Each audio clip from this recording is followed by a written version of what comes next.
비행기가 이륙할 때 가장 필요한 것이 무엇일까요? 분명히 비행기도 필요하지만 굉장히 중요한 것이 관제탑입니다.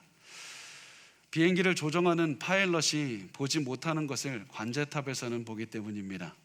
파일럿은 시야가 한정되어 있어서 자기가 보는 것에 한계가 있지만, 그래서 관제탑이 파일럿이 보지 못하는 것들을 알려주고, 또 파일럿에게 아무리 최첨단 장비가 있어도 그 비행기에 오는 여러 가지 기류, 여러 기상 여건에 대해서 알 수 없기 때문에 관제탑이 그 모든 비행기에 일어난 일들을 알려주면서 그 파일럿을 인도해 줍니다. 우리 크리스찬들에게도 관제탑이 있습니다. 그것이 바로 하나님의 말씀입니다. 우리는 우리의 삶을 다 볼 수 있다고 생각하고 우리가 다 안다고 생각하지만 사실은 보지 못하는 부분이 너무나도 많고 오히려 그것 때문에 굉장히 큰 어려움을 겪게 됩니다. 그래서 힘들 때마다, 무엇을 해야 될지 모를 때마다, 우리가 매일매일 살면서 평온하다고 느낄 때마다 가장 먼저 돌아가야 되는 것이 바로 하나님의 말씀입니다. 하나님의 말씀이 우리 삶의 중심이 되어야 되고, 하나님의 말씀으로 항상 고민하며 하나님의 말씀을 우리의 마음과 머리에 넣고 항상 그래서 살아가야 되는 겁니다. 우리가 하나님의 말씀이 우리의 삶의 중심이 되어야 된다, 이것을 굉장히 잘 보여주는 본문 말씀이 바로 느헤미야 8장 말씀입니다. 느헤미야 8장 말씀은 우리가 보고 또 봐도 굉장히 너무나도 중요한 말씀이고, 성경에서도 굉장히 예배에 대해서 나눌 때 핵심적인 부분이 느헤미야 8장입니다. 느헤미야 8장을 볼 때 그 배경은 이렇습니다. 이스라엘 민족들이 굉장히 엄청난 실패를 경험한 겁니다. 하나님의 말씀을 듣지 않아서 유다 왕국이 멸망했고 예루살렘이 다 폐허가 됐습니다. 그 다음에 사람들이 시간이 지나서 다 이제 사람들이 이 예루살렘을 떠나게 되고, 그런데 시간이 지나서 다시 사람들이 돌아왔습니다. 예루살렘으로 돌아와서 예루살렘을 건축을 시작을 하게 됩니다. 그런데 이 당연하게 예루살렘의 건축은 쉽지 않습니다. 사람들의 마음을 모으는 것도 쉽지 않고, 또 예루살렘의 성벽을 세우려고 하는데 주변에서 가만두질 않고 계속해서 방해합니다. 그런데 모든 어려움을 이겨내고 느헤미야가 리더십을 발휘해서 사람들의 힘을 모아서 성벽을 세웠던, 그런 성벽을 세우는 성공을 거두었습니다. 그런데 이제부터 문제가 시작이 됩니다. 사람들은 성벽을 세우면 모든 일이 끝날 것이라고 생각했습니다. 그런데 성벽을 세우는 것보다 훨씬 중요한 것이 있었는데, 그 성벽 안에 누가 사느냐가 훨씬 중요했습니다. 성벽 안에 사람들이 하나님께 헌신된 사람들로만 살아야지 이 사람들이 다시 한번 과거에 경험했던 실패를 경험하지 않기 때문입니다. 하나님께 헌신된 사람으로서 하나님께 순종하며 살아가는 사람들이 있어야지 다시는 과거에 있었던 아픔과 실패를 경험하지 않기 때문입니다. 그래서 이때부터 느헤미야 8장에 등장하는 중요한 것이 나오는데 바로 하나님의 말씀입니다. 하나님의 말씀이 사람들을 세워갑니다. 하나님의 말씀이 사람들의 헌신을 이끌어갑니다. 하나님의 말씀이 하나님의 뜻대로 하나님의 사람들 공동체를 세워가는 그 장면을 보여주는 것이 느헤미야 8장입니다. 자, 우리 그 느헤미야 8장을 보면서 하나님의 말씀이 어떻게 역사하시는지 우리 같이 한번 보도록 하겠습니다. 우리 느헤미야 8장 1절과 2절 말씀을 우리 같이 읽겠습니다. 시작. 이스라엘 자손이 자기들의 성읍에 거주하였더니 일곱째 달에 이르러 모든 백성이 일제히 수문 앞 광장에 모여 학사 에스라에게 여호와께서 이스라엘에게 명령하신 모세 율법책을 가져오기를 청하매, 일곱째 달 초하루에 제사장 에스라가 율법책을 가지고 회중 앞 곧 남자나 여자나 알아들을 만한 모든 사람 앞에 이르러. 자, 이 모든 사람이 예배를 드리기 위해서 수문 앞 광장에 모였다고 말씀을 합니다. 자, 이것이 중요합니다. 사람들이 예배를 드리고 싶으면 성전에 가야지 왜 수문 앞 광장에 옵니까? 성전에 가야 되는데 왜 수문 앞 광장으로 왔냐면 여기에 모인 사람들이 모든 백성이기 때문이고 남자나 여자나 알아들을 만한 모든 사람들이라고 말씀하기 때문입니다. 모든 백성에는 성인 남자, 성인 여자, 그리고 말을 이해할 수 있는 어린이들까지 포함이 되어 있었습니다. 그런데 성전에서 모이면 제한이 있습니다. 남자밖에 모이지를 못합니다.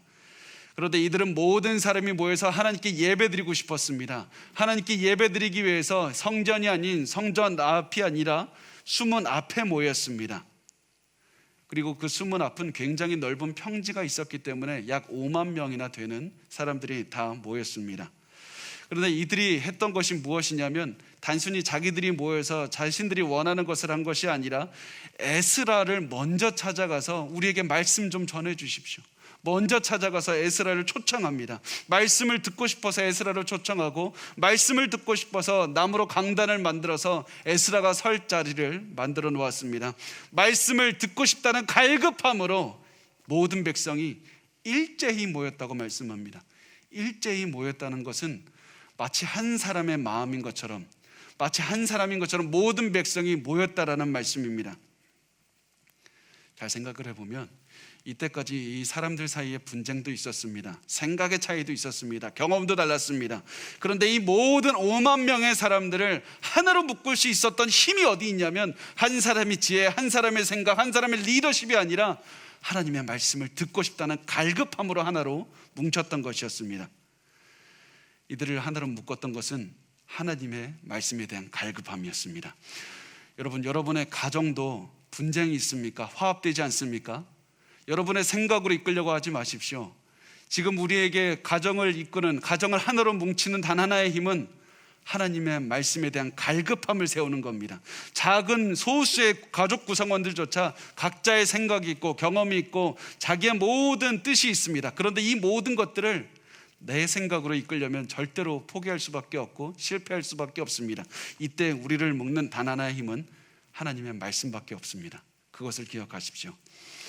자, 우리 3절 말씀을 우리 같이 읽겠습니다. 시작. 수문 앞 광장에서 새벽부터 정오까지 남자나 여자나 알아들을 만한 모든 사람 앞에서 읽음에 무백성이 그 율법책에 귀를 기울였는데, 자, 사람들 앞에서 에스라가 말씀을 읽기를 시작합니다. 사람들이 근데 그 율법책의 말씀에 귀를 기울였다고 말씀을 합니다.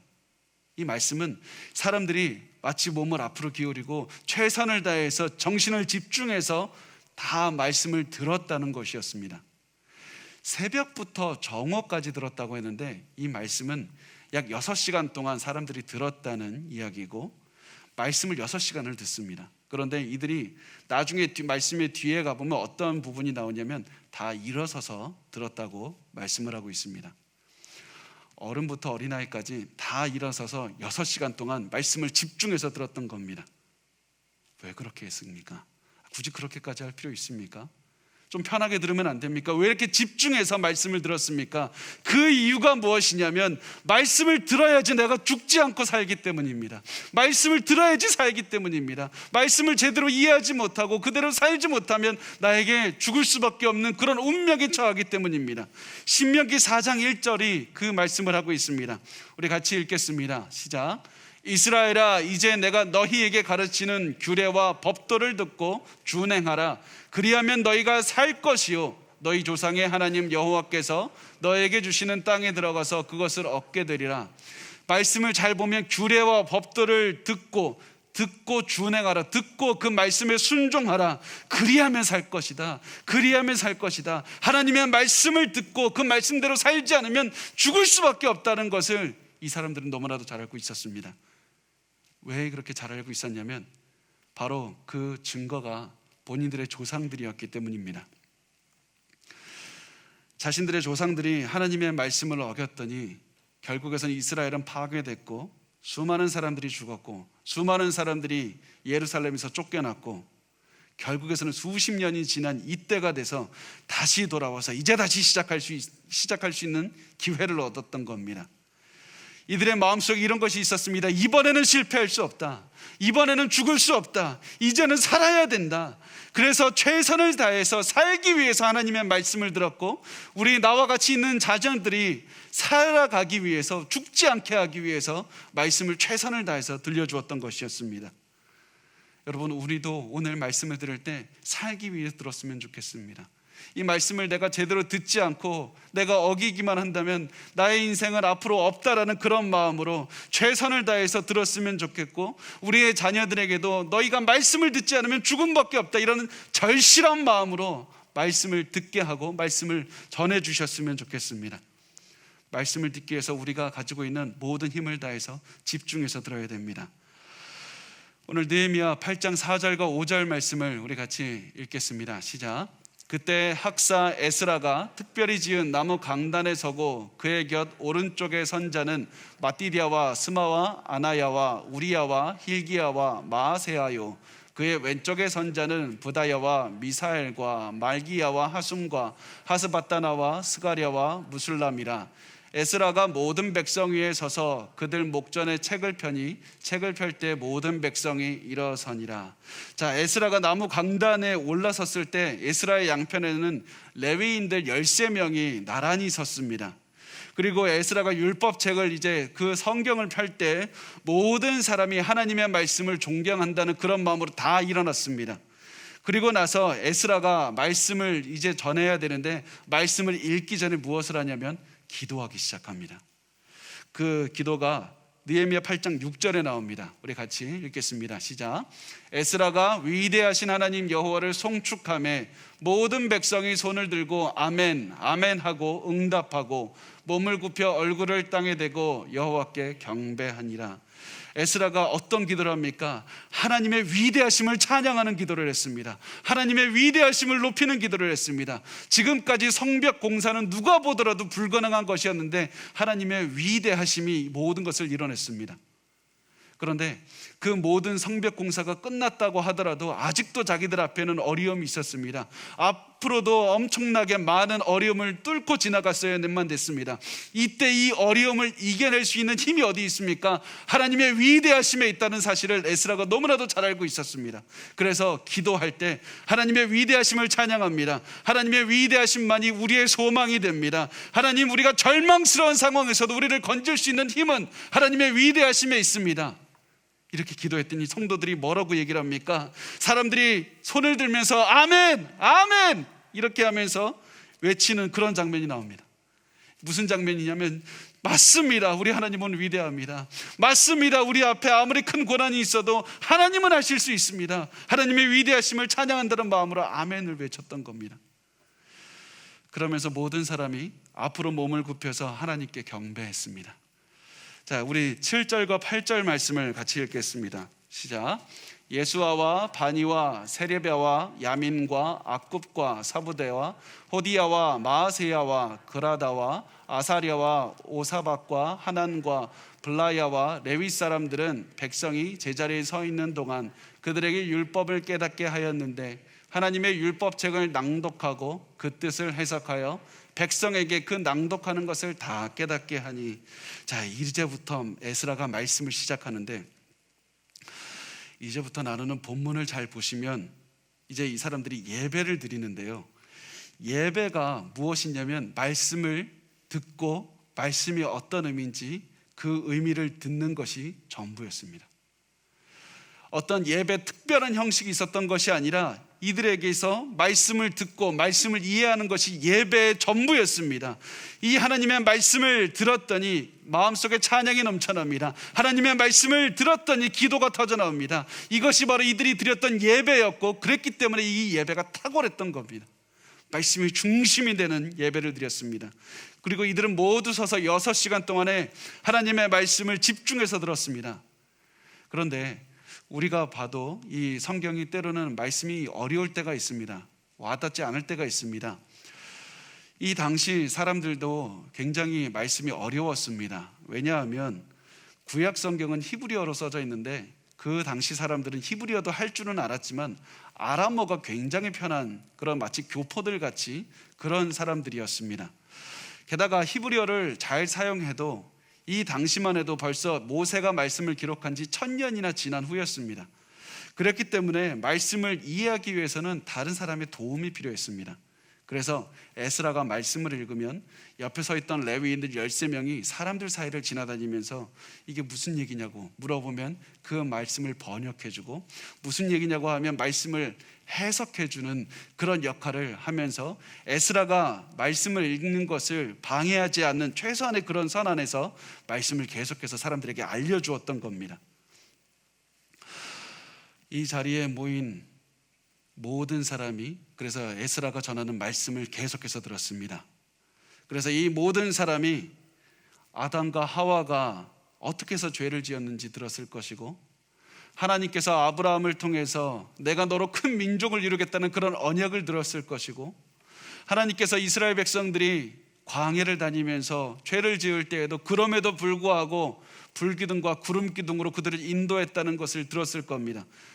그러면서 이스라엘이 계속 죄를 짓지만 하나님께서 신명기 말씀에서 너는 마음을 다하고 성품을 다하고 힘을 다하여 내 하나님 여호와를 사랑하라, 이 말씀을 들었을 겁니다.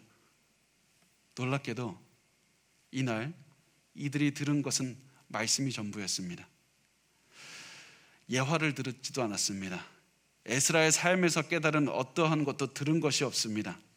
에스라가 한 일의 전부는 말씀을 들려주고 그 말씀의 의미가 무엇인지 설명했을 뿐이었습니다.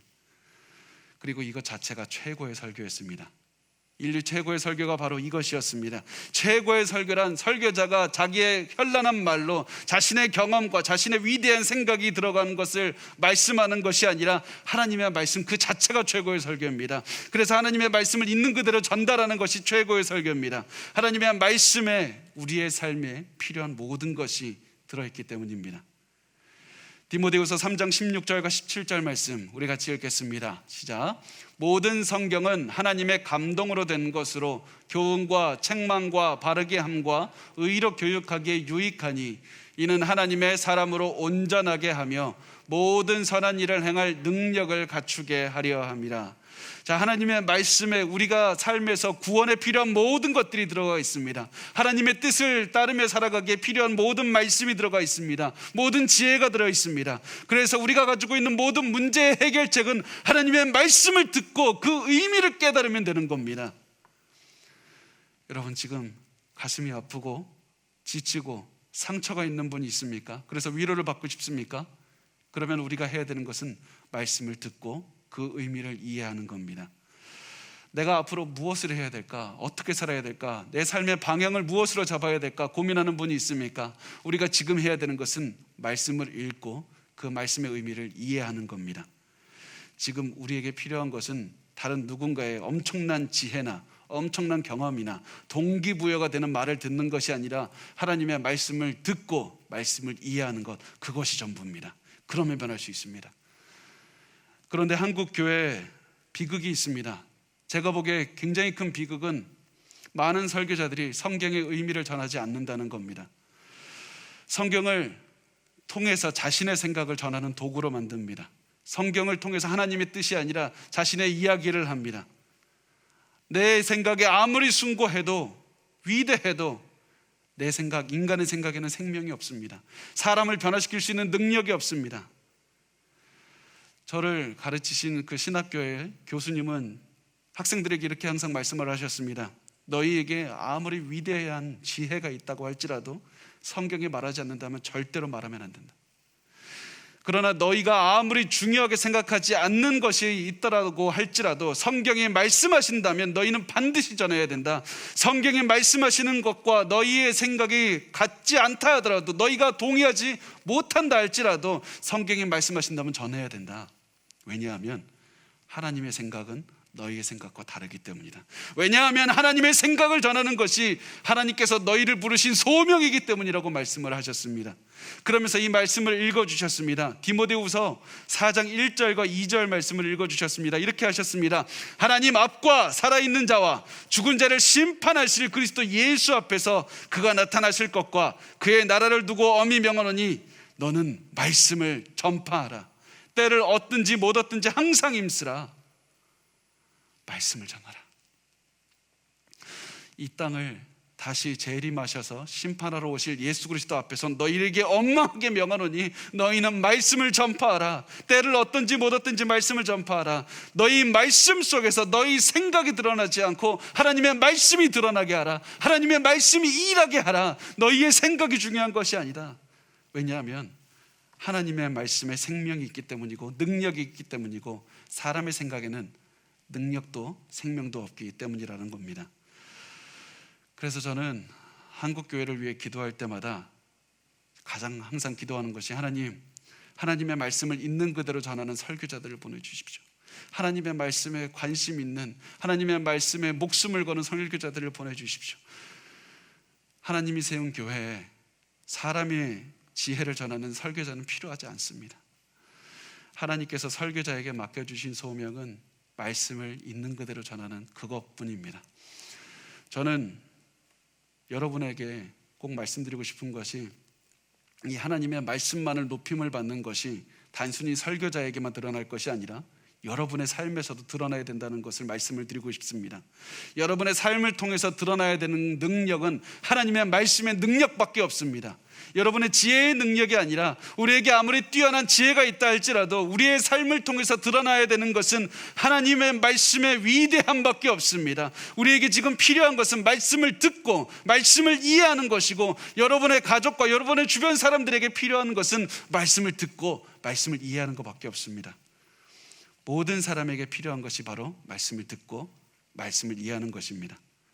그래서 어떻게 하면 하나님의 말씀의 위대함을 증거할까? 어떻게 하면 하나님의 말씀의 위대함을 드러날까? 그 고민을 하고 그 삶을 살아내시길 바랍니다. 여러분의 말은 힘이 없을 겁니다. 그러나 하나님의 말씀은 힘이 있을 겁니다. 그래서 여러분의 입을 통해서 증거되는 하나님의 말씀, 그 뜻이 증거될 때 사람들을 살릴 것이고 여러분을 살릴 것입니다. 말씀을 듣고 이해해야 됩니다. 이렇게 하나님의 그 말씀을 듣고 말씀을 이해했더니 이 듣는 사람들에게 어떤 반응이 생기냐면 갑자기 울기 시작합니다. 자, 말씀이 9절 말씀으로 우리 같이 읽어보겠습니다. 시작. 백성이 율법의 말씀을 듣고 다 우는지라. 총독 느헤미야와 제사장 겸 학사 에스라와 백성을 가르치는 레위 사람들이 모든 백성에게 이르기를, 오늘은 너희 하나님 여호와의 성일이니 슬퍼하지 말며 울지 말라 하고, 말씀을 듣고 그 의미를 깨닫기만 했는데 사람들이 울기 시작합니다. 왜 그렇습니까? 말씀을 통해서 하나님의 위대함을 체험하고 하나님의 그 크신 사랑을 깨닫기 때문입니다. 또 말씀을 통해서 우리의 부모 세대가, 우리의 조상 세대가 얼마나 큰 죄를 저질렀고 내가 얼마나 큰 죄를 저질렀는지 나의 죄를 깨닫기 시작하기 때문입니다. 성경을 읽고 그 의미를 깨닫기만 했는데 내 죄가 깨달아지고 회개가 갑자기 터져 나왔습니다. 이것이 바로 하나님의 말씀을 올바로 들은 그런 사람들의 보이는 반응입니다. 여러분, 우리의 삶을 돌아봤으면 좋겠습니다. 우리가 성경을 들을 때 이 사람들과 같은 반응이 보입니까? 우리가 성경을 읽을 때 말씀을 듣고 회개하는 역사가 일어납니까? 말씀을 들을 때 내 죄가 깨달아지고 하나님의 은혜를 구하는 기도를 드리게 됩니까? 그렇지 않다면 우리 간절하게 기도했으면 좋겠습니다. 하나님, 성경을 보면 하나님의 백성들은 하나님의 말씀만 들어도 회개가 터져 나왔는데 왜 내 마음은 이렇게 냉랭합니까? 왜 내 마음은 이 사람들과 다릅니까? 왜 나는 하나님의 말씀을 듣고 또 들어도 통곡하는 마음이 없습니까? 하나님, 나의 마음을 변화시켜 주십시오. 내 마음에 하나님의 말씀을 사모하는 마음으로 변화시켜 달라고, 내 말씀을 듣는 마음을 변화시켜 달라고 기도하시길 바랍니다. 지금 우리가 가장 먼저 회복해야 되는 것은 하나님의 말씀을 듣는 마음입니다.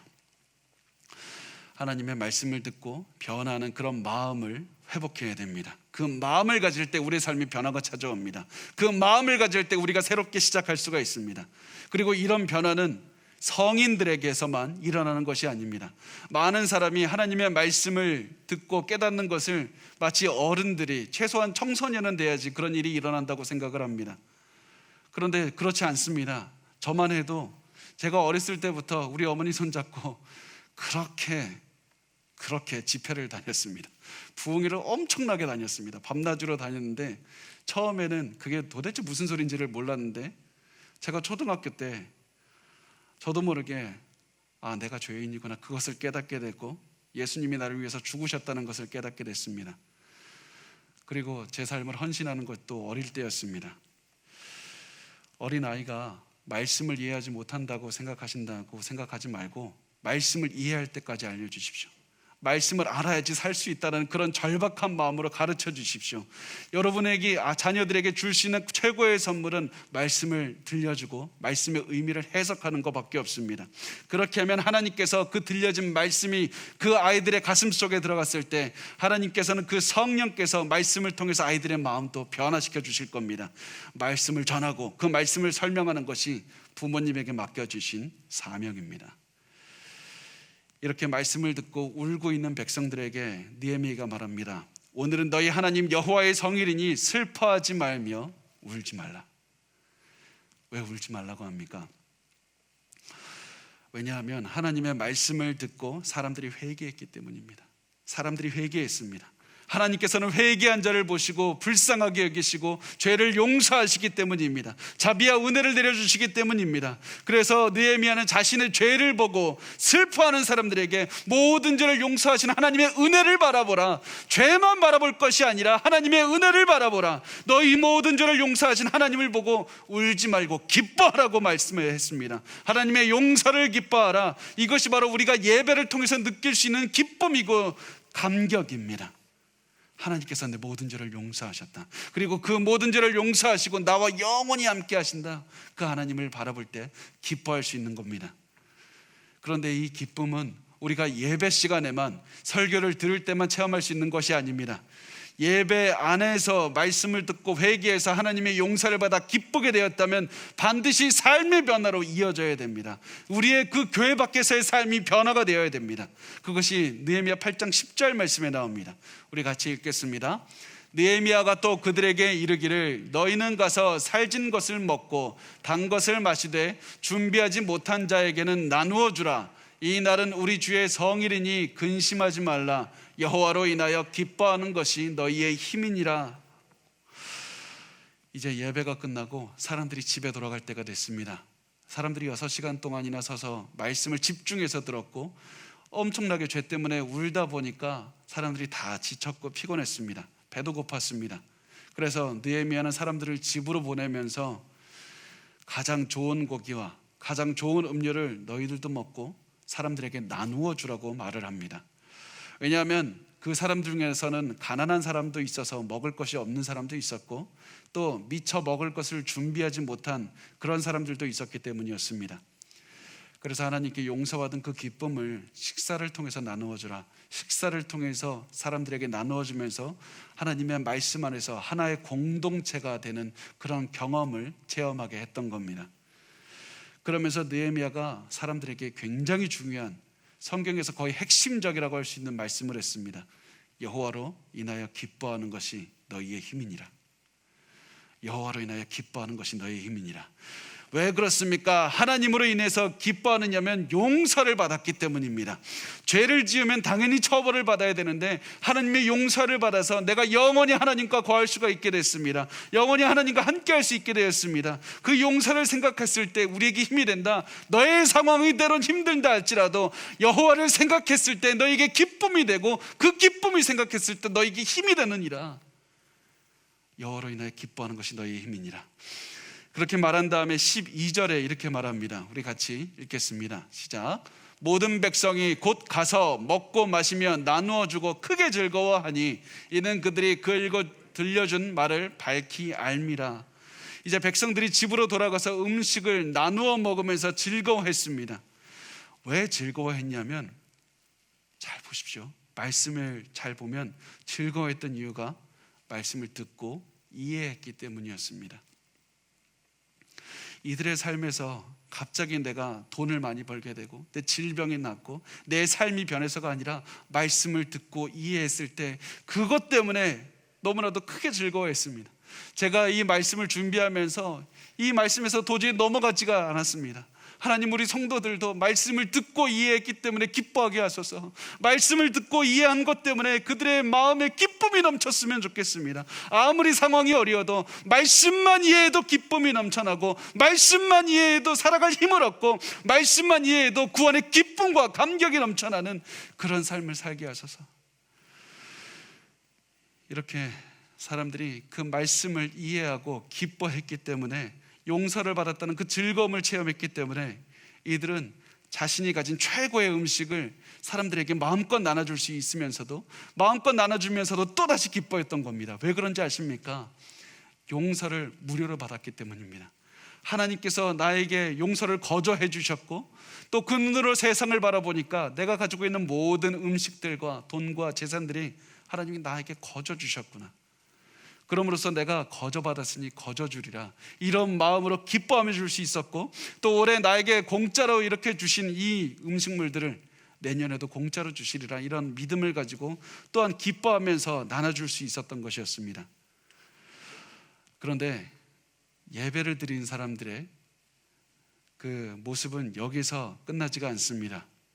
이들의 모습이 그 다음 날까지도 이어지게 됩니다. 어떤 일이 벌어지냐면, 리더들이 모여서 에스라를 찾아와서 우리에게 말씀 좀 가르쳐 주십시오, 말씀 좀 가르쳐 주십시오.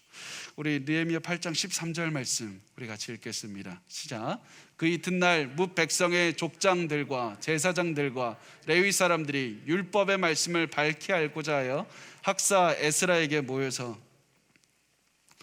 리더들이 말씀을 보니까 내가 말씀을 모르면 내 가정을 이끌 수가 없겠구나, 말씀을 모르면 나의 부족을 이끌 수가 없겠구나, 말씀을 모르면 내가 도저히 사람들이 이끌 수 없다는 그런 확신을 가지게 되었습니다. 그래서 사람들이 다 모여서 에스라를 찾아와서 말씀을 가르쳐 주십시오. 이들이 삶이 변하기 시작합니다. 우리도 주일 말씀으로 우리의 삶의 변화가 찾아왔다면 그 다음 단계는 무엇이냐면, 평일에 일어나야 되는 그런 말씀에 대한 중심으로 말씀을 묵상하는 삶으로 변화가 되어야 됩니다. 여러분, 평소에 하나님의 말씀을 읽고 묵상하는 삶으로 변화가 되어야 됩니다. 말씀으로 큐티 하셔야 됩니다. 말씀을 계속해서 생각하셔야 됩니다. 특히 가정을 이끄는 리더들인 부모님들에게 말씀을 드립니다. 여러분들은 더욱더 말씀을 알려고 노력하셔야 됩니다.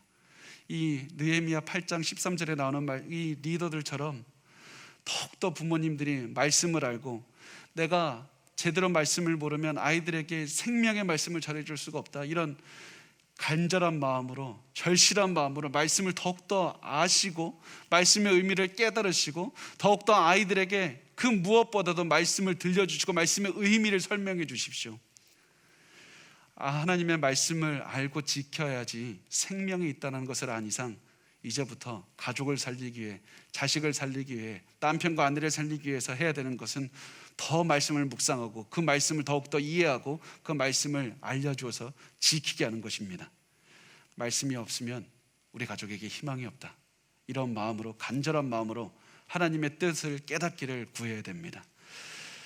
자, 신명기 11장 19절에서 21절에 그 말씀에 우리가 어떻게 살아야 되는지 의미가 나와 있습니다. 같이 읽겠습니다.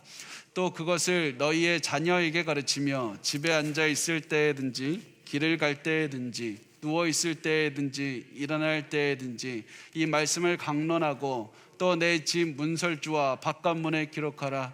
그리하면 여호와께서 너희 조상들에게 주리라고 맹세하신 땅에서 너희의 날과 너희의 자녀의 날이 많아서 하늘이 땅을 덮는 날과 같으리라.